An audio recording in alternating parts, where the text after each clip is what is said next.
Hey everyone, this is going to be my disappointing products part 3 video, and I have a few products to share with you today that I thought were going to be amazing, but they were not. They were awful, and I want to share them with you today. So some of them are more high-end and some of them are not, so let's just jump right into it. So the first one is this one right here. This is the Estee Lauder Take It Away Makeup Remover Lotion. And this was terrible. This was probably one of the worst, if not the worst, makeup remover I've ever used in my life. And it says for all skin types, and whenever a makeup remover claims to be for all skin types, I'm automatically I'm questioning the makeup remover itself, and I'm very apprehensive of using it, but I'm like, hey, it's Estee Lauder, they know what they're doing, let me give it a shot.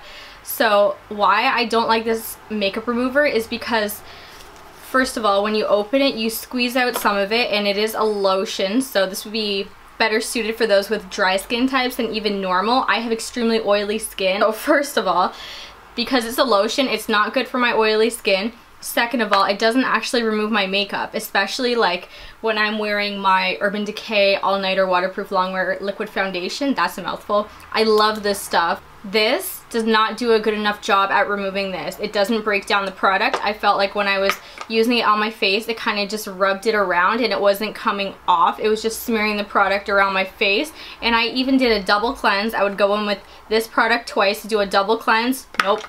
When I was using a makeup wipe, it got off so much makeup, and honestly, your cleanser should do most of the work for you, not the makeup wipe.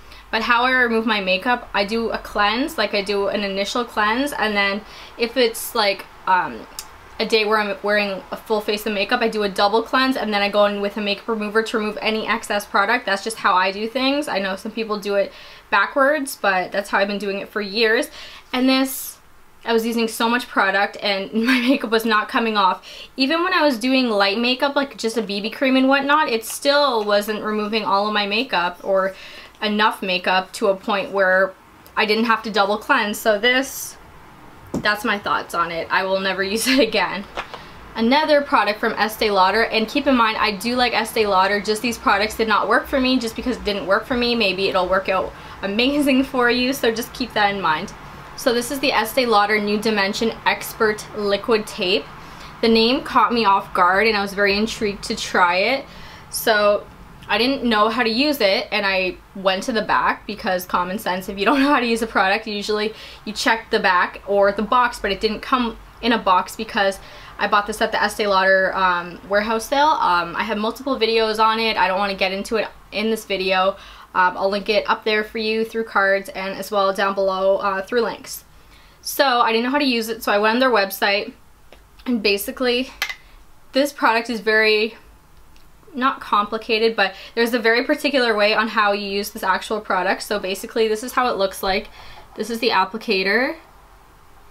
So you're going to squeeze out some product and you have to apply it in 3 areas, and this will help firm and tighten those areas. So basically the product comes out right through here. There's a little opening just right there, so you're gonna squeeze it out. Oh, and another crazy step, you're supposed to use this product before all your other skincare. So I was like, okay, but obviously I had to tone my face first, so I toned my face, I used this product, and I waited like a good 2 to 5 minutes, and then I went in with all my other skincare. Sorry, I'm just gonna look in a mirror right here to explain it to you. So basically you squeeze it out, and then from this corner right here, you drag it upwards, and then you kind of like blend out the product with this tip. But I used my ring finger because it was too hard, because this is like a rubber tip. So I blended it out, and then you're also supposed to drag it around the cheek area, and then same thing, blend it out. I use my finger, and then right here, so the outer corner, and then to your brow bone, and then you blend it out. And honestly, like, I know I'm still young, I'm in my 20s, but this did absolutely nothing for me. I think it's a gimmick. It got terrible reviews on the website, and I don't even think I'm going to continue using it. I might use it a little bit more to see if there's any results, but I've been using it for a week and I see absolutely no change. Moving along. So this is by Origins, and this is their hand lotion. It's the Spearmint and Lemon scented hand lotion by them, and I got this in a little trio. and it's great to throw in the purse. This is 30 mils, so it's like a perfect size, a perfect travel size. But honestly, this scent, it smells like gum. Like the Spearmint reminds me of the scent of gum, and to put that on your hands opposed to in your mouth, that is so bizarre. Like, I didn't like the scent, and honestly the consistency, yeah, there's like, oh, there's a little bit left. Ha. So right here, sorry, it came out really weird. So right here, this is a consistency, and it's very liquidy. It's not thick at all. It didn't make my hands smoother or anything. I don't like the consistency of this lotion. I hate the scent. I can't even smell any of the lemon. It's straight spearmint, because that's a very strong smell. Like, it's very overpowering, and if there is any lemon in here, then the spearmint completely overpowers it, and I would not recommend this, would not repurchase it, would not buy the full size. It's just strange. Like, it's like gum scented hand lotion. Like, I can't even. I don't have this next product with me because I actually returned it. It was terrible. So this is not the product, but I'll show it to you anyway. I love this product. This is the Real Techniques Miracle Complexion Sponges. Oh my gosh, love. They are my favorite. So what I did not like, I'll insert a photo for you, was this right here. It was the Miracle Sculpting Sponge by Real Techniques, and it's the pink sponge, and basically it's supposed to help sculpt your face, and there's different edges and whatnot. And at first I thought this was going to be a great sponge. I wet it, and I actually used it 3 times, and I washed it twice, and it fell apart. Like, it's unreal. Like, that shouldn't even happen. Like, I do have a whole blog post and a whole review on that sponge in particular. I'll link it down below, and you can see the crack in my sponge. Like, I was so annoyed that it actually cracked, because I had heard amazing things about it, and I had high hopes, and I was using it, and then honestly that crack, there was a huge crack throughout the sponge. Like, come on now. I think the concept was really good, but it was poorly executed, and a sponge shouldn't crack after I used it 3 times and washed it only 2.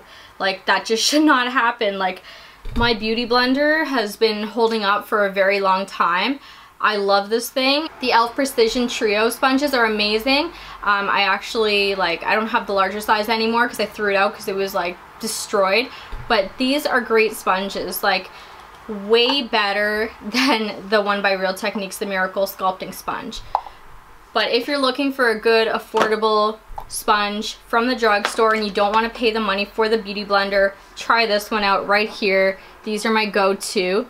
And I don't know if anyone else has found this, but I feel like these are brighter in color than my old sponge, because I had one, but I used it up. I have a whole blog post on it where I cut it up. I'll link it down below. But I feel like they changed the color on these. I could be wrong, but that's just my thoughts. So, okay, these next 3 products are from Sally's. I have the old packaging. There is new packaging.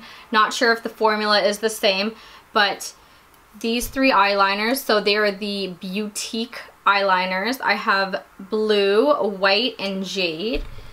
So I have these shades right here. And here, let me try to show you how the old packaging looks like. So this is the old packaging right here. They've redone it.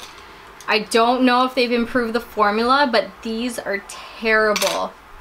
These are just, they feel so hard. Like, when I'm even pressing lightly, it feels like so woody, and it feels like, hold on, it feels like an actual HB pencil. It feels like I'm using one of these HB pencils that you use for like Scantron and when you're in school and whatnot for writing. It feels like I'm using this on my eye, but I'm actually using one of these. That's the best description that I can give of it. It's not creamy at all. I really dislike these pencils. I'm surprised I've had them in my collection for so long, and I really dislike them. Even when I'm pressing hard, like the swatch on my hand, like it's not a very good payoff. I really dislike these. I have nothing good to say about these except that they are very inexpensive and affordable, but other than that, I can't. Okay, the last product that did not work out for me, I also don't have, because I went through 2 giant bottles and I hated that shampoo so much that I just couldn't fathom putting it in my room to hold on to. Like, right when I finished it, it went in the garbage. So I'm sorry, I'll insert a photo for you over here. It's the Tresemme 24-hour body shampoo, I believe. And I had the large one. It was like 1.14 liters and it came with a pump. It's the black bottle with the pink accents. I hate that shampoo. I felt like it did nothing for my hair. I feel like it actually dried out my hair. It was terrible. It was very stripping. Like I said, I went through 2. I had them for like, each bottle lasted me about like a year or so, maybe even 8 months, and I never want to even see that shampoo again. I feel like my hair was not healthy when I was using it, and I have frizzy hair in general, and it just intensified the frizz. It was no bueno, like not good at all. And luckily I saved my hair with some coconut oil, because that shampoo was way too harsh and too stripping. Like I felt like it was pulling all the oils that my hair actually needed, and they're pulling them out. Now I'm using some stuff from the Body Shop. It's working out well for my hair. My hair is saved now. So never using that again. Will never recommend it to anyone. Okay, and those are all the products that I would never recommend and didn't work out for me. So thank you again so much for tuning into another video. I hope you enjoyed watching it. If you did enjoy watching it, make sure to give it a thumbs up and subscribe if you haven't already to the channel, and keep it locked, and I'll see you next time. Bye everyone.